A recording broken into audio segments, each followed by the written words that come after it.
अरे बाली नहीं हर के हलाली नहीं हर के आज लेन सुख जननी राजा तारा घर के साड़ी न लैला राजा कह के करार हो सारा पे परी अपना में हरिया से महरद जे लड़ी ओकरा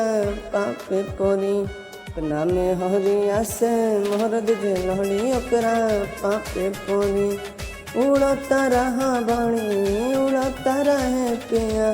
आसो के रथ प कबूतर हमर बैठता रह दूसरा के छत प कबूतर हमार बैठता रह पिलाया वाला पवन लगे दोबारा तोहके चोटे परी पिलाया वाला पवन लगे दोबारा तोहके चोटे परी